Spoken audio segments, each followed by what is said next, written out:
एक बार की बात है, एक गांव में मनोज नाम का एक बिरयानी वाला रहता था।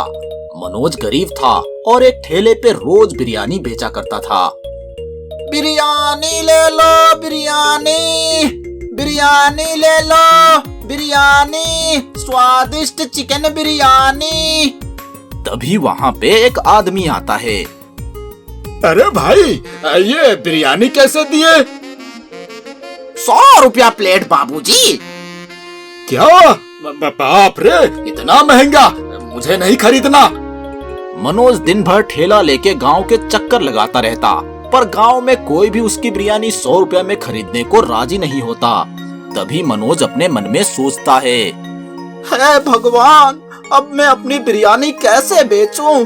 अगर मैं 100 रुपया से कम में बेचूंगा तो मुझे बहुत नुकसान होगा। चिकन का दाम भी बहुत बढ़ गया है। क्या करूं क्या करूं? ऐसे तो मेरी बिरयानी कभी बिकेगी ही नहीं। तभी मनोज को एक पेड़ पे ढेर सारे कौवे बैठे हुए दिखते हैं। कौवों को देख के मनोज मन ही मन सोचता है, अरे इतने सारे कौवे, अगर मैं अपनी बिरयानी में चिकन के जगह कौवों को रख दूं तो किसी को क्या ही पता चलेगा। फिर मैं आराम से अपनी बिरयानी 50 रुपए में भी बेच सकता हूँ। मनोज अगले दिन से अपनी बिरयानी में चिकन के पीस के जगह कौवों का पीस डाल देता है और गांव में कौवा बिरयानी को चिकन बिरयानी के नाम पे बेचने निकल जाता है। बिरयानी ले लो बिरयानी, ताजे सस्ते बिरयानी, बस 50 रुपए प्लेट, 50 रुपए। तभी वहाँ पे एक आदमी आता है। क्या भाई साहब, 50 रुपए में एक प्लेट बिरयानी? हाँ, एकदम ताजे ताजे चिकन बिरयानी। अरे वाह, फिर तो मेरे लिए जल्दी से एक प्लेट बिरयानी लगा दो, पेट में चूहे दौड़ रहे हैं। हाँ, अभी लगाता हूँ। मनोज उस आदमी के लिए एक प्लेट बिरयानी लगा देता है और वो आदमी कौवा बिरयानी को चिकन बिरयानी समझ के मजे से खाने लगता है। अरे वाह, ये बिरयानी तो बहुत स्वादिष्ट है, चिकन भी बढ़िया है। ये देख मनोज फिर से अपने मन में सोचता है, बेचारा, इसको पता भी नहीं चला कि ये चिकन नहीं कौवा बिरयानी है।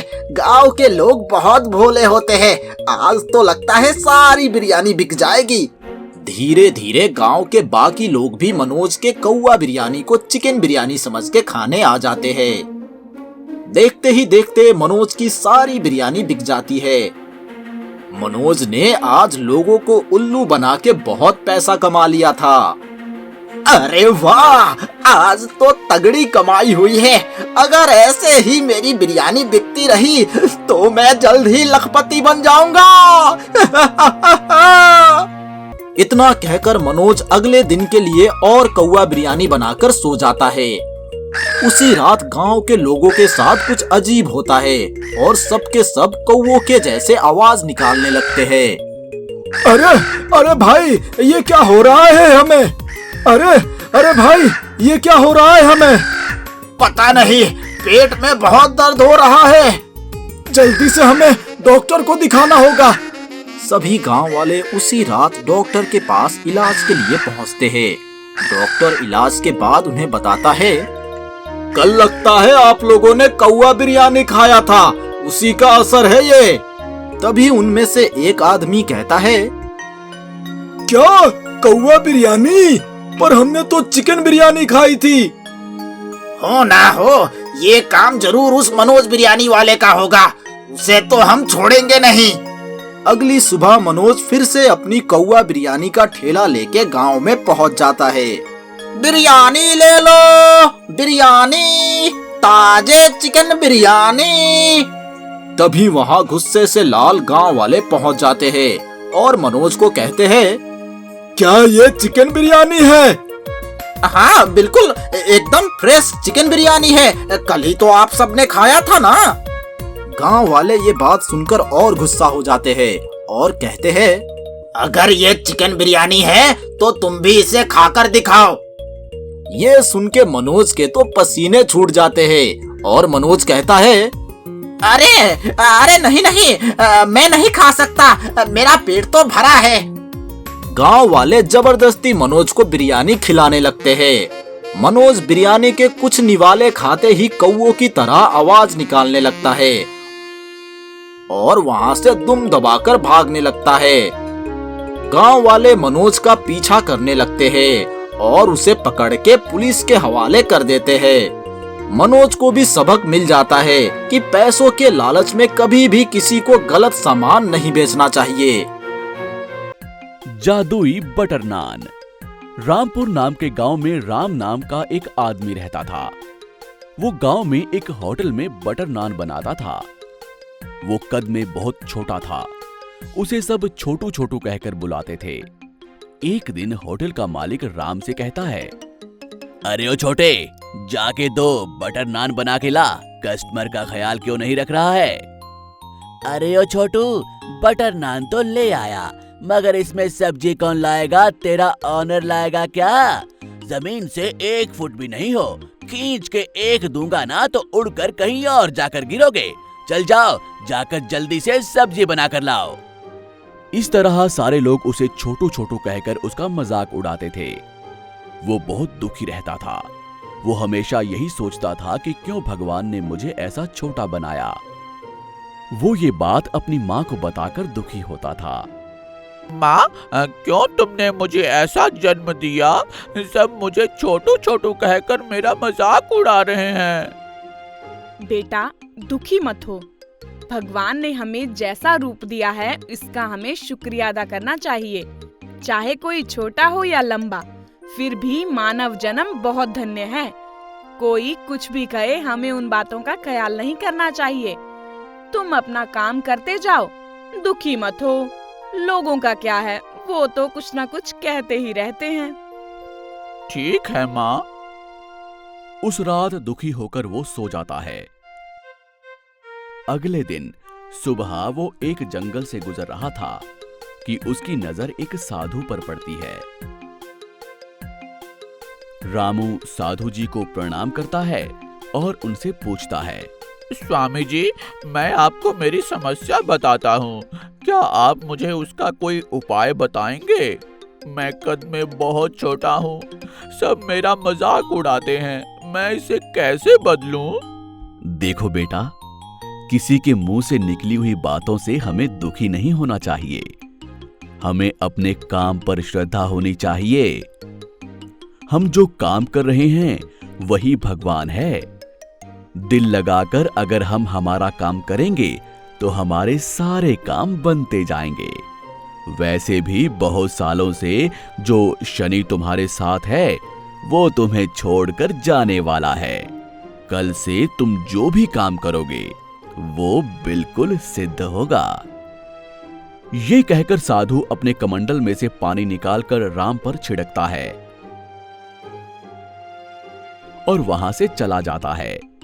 राम स्वामी जी की बातों से बहुत खुश होता है और बहुत ही आत्मविश्वास के साथ वहां से निकलता है। एक दिन राम बटर नान बनाते बनाते मन ही मन भगवान से प्रार्थना करता है और स्वामी जी को याद करके बटर नान खाता है। बस देखते ही देखते राम 10 फीट का हो जाता है। सब उसे देखकर हैरान हो जाते हैं। अगले दिन राम होटल जाता है। क्या रे, अचानक से तू इतना लंबा कैसे हो गया? कोई जादू किया है क्या? पहले मैं तुमसे सर झुकाकर बात करता था, लेकिन अब सर उठाकर बात करनी पड़ रही है। कई बार कुछ चीजें ऐसे ही हो जाती हैं मालिक। क्या इस बार आप मुझे छोटू कहकर बुला सकोगे क्या? इस बार सब तुम्हें लंबू लंबू कहकर बुलाएंगे, और वैसे भी इतने लंबे आदमी की हमारे दुकान में कोई जरूरत नहीं है। तुम जा सकते हो। ये सुनकर राम वापस घर आता है और राम ज्यादा लंबा होने की वजह से किसी भी घर में सीधे से नहीं जा सकता था। बिस्तर पर भी पूरी तरह से नहीं लेट सकता था। हर बात में उसे तकलीफ होने लगी। उसके कद की वजह से कोई उसे काम भी नहीं देता था। वो परेशान होकर मन ही मन सोचता है, अरे माँ और स्वामी जी ठीक ही कहते थे, हमें भगवान के दिए हुए रूप में ही खुश रहना चाहिए, ना कि उदास होना चाहिए। उस रात राम फिर से एक बटर नान बनाकर खाता है और भगवान से प्रार्थना करता है और सो जाता है। अगले दिन सुबह वो अपने पहले वाले कद पर वापस आ जाता है और वो स्वामी जी से मिलकर उन्हें सारी बात बताता है।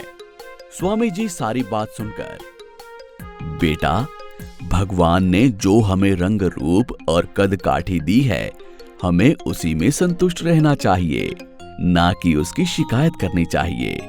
लालच सब कुछ नष्ट कर देता है। अब तुम्हें बात समझ में आ गई है। इतना ही बहुत है। अब अपने काम से काम रखो। अगले दिन राम अपनी एक बटर नान की दुकान खोलता है और उसके बाद वो किसी की भी बातों को अपने दिल पर नहीं लेता और ईमानदारी से अपना काम करता है और एक दिन वो बहुत धनवान बन जाता है। आपको हमारी ये कहानी कैसी लगी हमें कमेंट बॉक्स में जरूर बताएं और यदि आप ऐसी ही और भी कहानियां सुनना चाहते हैं तो हमारे चैनल को सब्सक्राइब करना ना भूलें।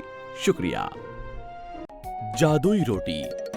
रामपुर नाम के गांव में सत्या नाम का एक आदमी रहता था। वो लोगों के अंधविश्वास से खेलता था। भूत वैद्य के नाम से लोगों को धोखा देता था। उसका एक दोस्त था कपिल। एक दिन कपिल उससे बात कर रहा था। तुम भूत और वैद्य करते हो ना, तो इसमें तुम क्या करते हो? क्या है ना, ये पागल लोग मेरे पास अपना अंधविश्वास लेकर आते हैं। उनका अंधविश्वास ही मेरा व्यापार है। क्या सच में भूत होते हैं? ये सब अंधविश्वास है। हमारा डर ही एक भूत है। अगर कोई मेरे पास भूत को भगाने के लिए आए तो मैं उनसे कुछ पैसे और मुर्गियां लेता हूँ और उनसे कहता हूँ कि आज रात शमशान में जाकर पूजा करूँगा। तुम लोगों को वहाँ नहीं आना है। अगर आ गए तो खून की उल्टी कर लोगे। ये कहते हुए उनको डरा देता हूँ तो कोई नहीं आता और मैं उन मुर्गियों की बिरयानी बनाकर आराम से खा लेता हूँ और पैसे खर्च कर लेता हूँ। अगले दिन उनसे कहता हूँ कि पूजा सफल हो गई है, अब तुम लोगों को कोई परेशानी नहीं होगी। ये सुनकर वो सोचते हैं कि उनकी जिंदगी खुशहाल हो गई है और सारी समस्याएं दूर हो गई हैं। ऐसा कब तक करोगे? कोई अच्छा सा काम क्यों नहीं कर लेते? मैं भी यही सोच रहा हूँ। अच्छा सा होटल लगाना चाहता हूँ। मुझे रोटियाँ बनाना अच्छे से आता है। अच्छा निर्णय लिया है तुमने। कुछ दिन बाद सत्या भूत व वैद्य छोड़कर एक होटल शुरू करता है, लेकिन कोई भी उस होटल पर खाना खाने नहीं आता था। लोग समझते थे कि ये एक भूत वैद्य का होटल है। अगर यहाँ नाश्ता किया तो भूत हमें पकड़ लेंगे।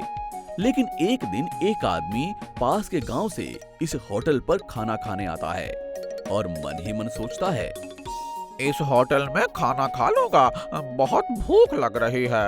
लेकिन ये क्या, इस होटल में तो एक भी आदमी नहीं है। इस होटल में खाना मिलेगा कि भी नहीं? सुनो भैया, यहाँ रोटी मिलेगी क्या? इधर ले आओ। हाँ सर, अभी लाता हूँ। ये कहकर सत्या रोटी लाकर उसके सामने रखता है। वो आदमी तुरंत रोटी खा लेता है। रोटी तो बहुत अच्छी है भाई, ये लो तुम्हारे पैसे।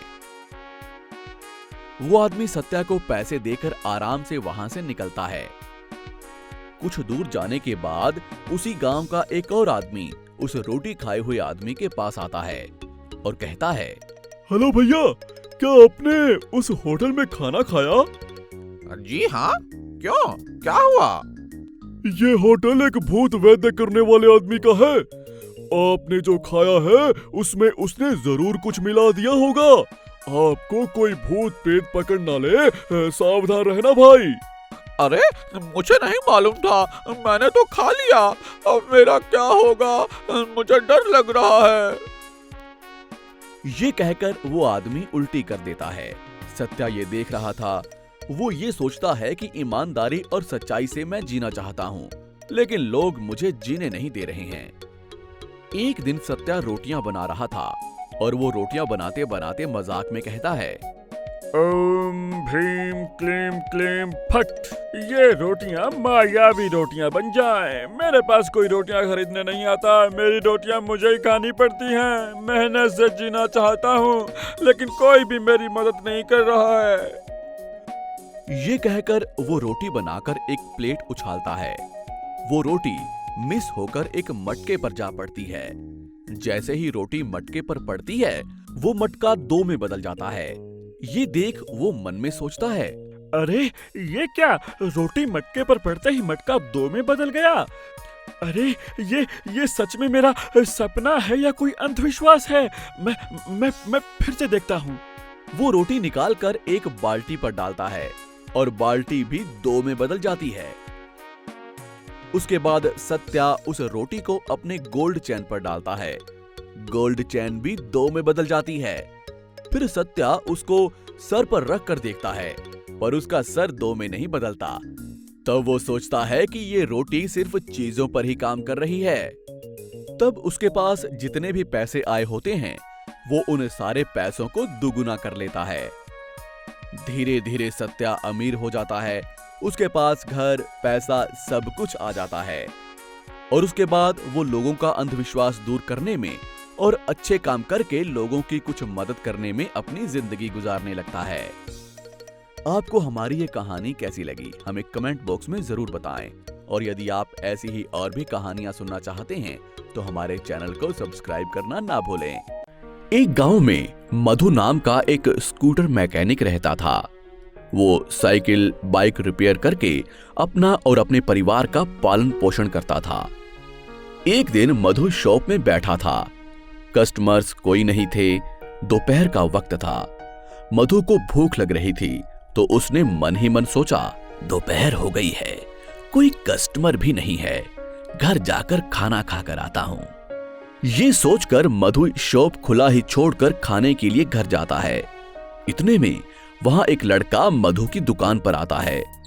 मधु को दुकान में ना पाकर वो लड़का मधु के स्टूल पर बैठ जाता है और वहां पड़ी गाड़ी को देखता है। इतने में वहां पड़ोस के गांव से महेश नाम का आदमी साइकिल लेकर आता है। वो लड़के को देखकर, देखो बेटा, थोड़ा साइकिल रिपेयर करोगे? इससे क्या हुआ है मालूम नहीं, ये बहुत टाइट चल रही है, थोड़ा देखो तो। वो लड़का महेश को अनदेखा करता है और इधर उधर देखने लगता है। देखो बेटा, मेरी बात सुनाई दे रही है या नहीं? बात सुनो, ये मेरी साइकिल रिपेयर करो। क्यों चिल्ला रहे हो? अभी तो आए हो, थोड़ी देर रुको, बताओ क्या हुआ है? साइकिल बहुत टाइट चल रही है, थोड़ा देखो तो। इतने में पास की दुकान से चाय पी कर आता हूँ। मुझे अर्जेंट काम से बाहर जाना है, थोड़ा जल्दी करना, ठीक है? ठीक है, तुम्हारी मर्जी, तुम कहीं भी जाओ, मुझे क्यों बता रहे हो? महेश अपने मन में ये सोचता है, ये लड़का मुझे कुछ अजीब लग रहा है। मैं कुछ और कह रहा हूँ, ये कुछ और सुन रहा है। चलो कोई बात नहीं, ये मेरी साइकिल रिपेयर कर दे बस। महेश चाय की दुकान पर चाय पीने जाता है और इधर लड़का साइकिल के सारे बोल्ट और नट खोल देता है और चुपचाप बैठ जाता है। इतने में महेश चाय पीकर आता है। क्यों बेटा, रिपेयर हो गया क्या? हाँ, ले जाओ। कितने पैसे हुए? कोई बात नहीं अंकल जी, ले जाइए। अरे तुम कितने अच्छे हो, मैंने तुम्हें गलत समझा। थैंक यू बेटा। महेश साइकिल लेकर निकल जाता है। थोड़ी दूर जाते ही साइकिल जोर से हिलने लगती है। हे भगवान, ये लड़के ने क्या कर दिया? साइकिल क्यों इतना जोर से हिल रही है? अब मैं क्या करूं? ओहो, अरे भाई साइड में, भाई साइड में, मेरी साइकिल में ब्रेक्स नहीं है। अरे भाई थोड़ा साइड में भाई। महेश की साइकिल का पीछे का टायर खुल जाता है। एक टायर पर साइकिल चलता देख सारे लोग हंसने लगते हैं। क्या ये आदमी ऐसे साइकिल चला रहा है? ऐसे भी कोई साइकिल चलाता है? ऐसा कहकर लोग एक दूसरे से बातें करने लगते हैं। इतने में महेश का सामने का टायर भी खुल जाता है। महेश एक बाइक से टकरा जाता है और बाइक वाला आदमी नीचे गिर जाता है। अरे अंधे हो क्या? दिखाई नहीं देता? ऐसे भी कोई साइकिल चलाता है? तुम पागल हो गए हो? इतना ही शौक है तो जाकर सर्कस में जमा हो जाओ। देखिए सर जी, मेरी बात सुनिए। मुझे कुछ नहीं सुनना है। तुमने मेरी बाइक गिरा दी, अब इसका खर्चा कौन भरेगा? 2-3 हजार रुपए लगेंगे। लाओ पैसे निकालो, नहीं तो मैं पुलिस को बुला रहा हूँ। नहीं नहीं सर, ऐसा मत कीजिए। ये लीजिए, आप 2000 रुपए ले लीजिए और मेरी बात सुनिए। मैंने थोड़ी देर पहले अपनी साइकिल रिपेयर करवाई और वहाँ से आ रहा हूँ। ये सब हो गया, इसमें मेरी क्या गलती है? ये सारी गलती उस साइकिल रिपेयर करने वाले की है। हाँ। अच्छा, कुछ भी हो, तुम मेरी बाइक से टकराए और मेरी बाइक का नुकसान हुआ। अब तुम जाकर उस साइकिल मैकेनिक से पूछो, जाओ। ये कहकर बाइक वाला वहां से चला जाता है। महेश वो 2 टायर बगल में डाले हुए साइकिल की बॉडी अपने सर पर रखकर मैकेनिक शॉप पर आता है। वो लड़का वहीं बैठा था। अरे, तुमने मेरी साइकिल का सत्यानाश कर दिया। मेरी साइकिल के दोनों टायर खुल गए और ऊपर से 2000 का नुकसान और हो गया। कौन हो तुम? क्या चाहिए और ये सब मुझे क्यों बता रहे हो? अरे, अभी तो मैं तुम्हारी दुकान पर आया था। तुमने मेरी साइकिल रिपेयर की। मुझे नहीं मालूम। अरे, नाटक कर रहे हो क्या? अगर रिपेयर करना नहीं आता तो शॉप क्यों लगा कर बैठे हो? महेश लड़के को डांट ही रहा था कि मधु खाना खाकर दुकान पर आता है। अरे भाई, क्यों उस पागल को डांट रहे हो? क्या हुआ? मैंने इस लड़के को साइकिल दी थी रिपेयर के लिए और इसने इसका सत्यानाश कर दिया। पागल को रिपेयर के लिए दोगे तो ऐसा ही तो होगा। फिर भी तुम्हें थोड़ा सोचना चाहिए था, उसकी हरकतों को, उसकी बातों को। तुमने पागल को शॉप पर क्यों रखा है? मुझे नहीं मालूम कि ये मेरी शॉप पर कब आया। मैं खाना खाने गया हुआ था। हे भगवान, अब मैं क्या करूं? ठीक है, लाइए दीजिए, मैं आपकी साइकिल रिपेयर कर देता हूँ। मधु साइकिल रिपेयर कर देता है और लड़का वहां से चला जाता है। तो दोस्तों, ये कहानी हमें बताती है कि अगर हमें किसी से काम करवाना है तो हमें थोड़ा खुद भी सोचना चाहिए, सब कुछ उसी पे नहीं डाल देना चाहिए। आपको हमारी ये कहानी कैसी लगी हमें कमेंट बॉक्स में जरूर बताएं। और अगर आप ऐसी ही और भी कहानियां सुनना चाहते हैं तो हमारे चैनल को सब्सक्राइब जरूर करें। Flying car. कृष्णापुरम नाम के गांव में सुरेश नाम का एक आदमी रहता था। उसके पास एक कार थी।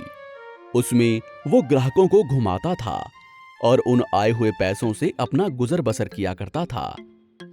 लेकिन वो आए हुए पैसों से असंतुष्ट था। एक दिन सुरेश, आओ भाई आओ, गाड़ी शहर जा रही है, जल्दी आओ भाई, जल्दी आओ। अरे भाई, मुझे शहर जाना है, कितने पैसे लोगे? सिर्फ 100 रुपए। ठीक है। आदमी कार में बैठ जाता है। इतने में गूंगा और बहरा आदमी उधर आता है और इशारे करते हुए पूछता है, हाँ भाई, कहाँ जाना है? ये कार शहर जा रही है। वो गूंगा और बहरा आदमी इशारे कर रहा था। सुरेश उन इशारों को समझ नहीं पाता। अरे, इसको मुझे ही मिलना था क्या? क्या यार, ये क्या कह रहा है? मुझे कुछ भी समझ में नहीं आ रहा है। समझ में नहीं आ रहा इसके साथ क्या करूं। एक काम करता हूं, इसको गाड़ी में बैठा लेता हूं और शहर जाकर छोड़ दूंगा, फिर ये जाने और इसका काम जाने। बाद में एक मोटा आदमी वहां आता है। देखो भाई, कार में एक ही आदमी की सीट है, एक आदमी को 2 सीटें नहीं दे सकता मैं। क्यों? मैं मोटा हूं तो मेरा मजाक उड़ा रहे हो? डिग्गी खाली है भाई साहब, डिग्गी में जाके बैठ जाओ। ठीक है, मैं डिग्गी में बैठता हूँ। वो आदमी जाकर डिग्गी में बैठ जाता है।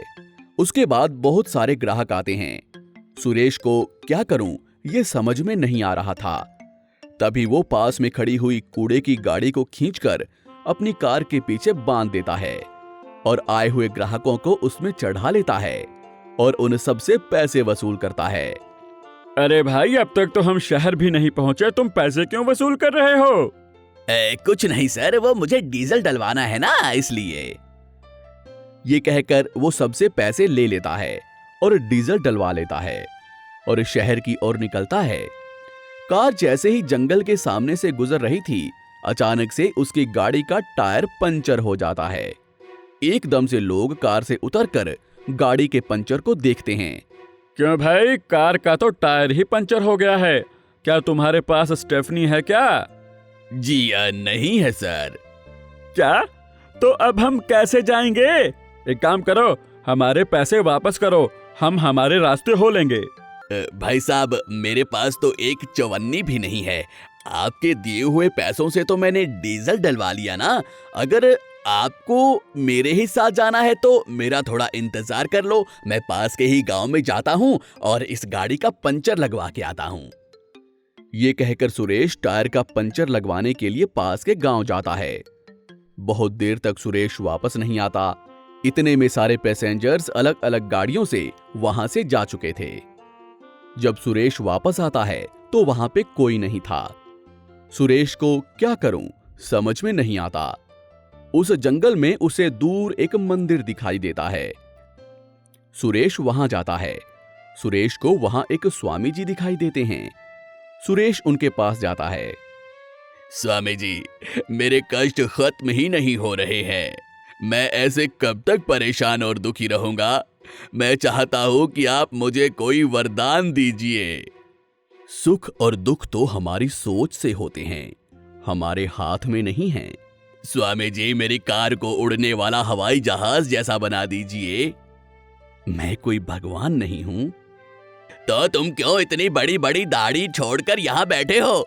तुम्हें कुछ नहीं आता। जो भी पूछूं कहते हो भगवान से पूछो, भगवान से पूछो। अरे भैया, भगवान से ही पूछना है तो मैं भगवान से डायरेक्ट ही जाके मांग लूंगा ना। मुफ्त में बैठकर यहाँ नसीहत मत दिया करो, ठीक है? मैं जाकर भगवान से ही मांग लेता हूँ। हाँ।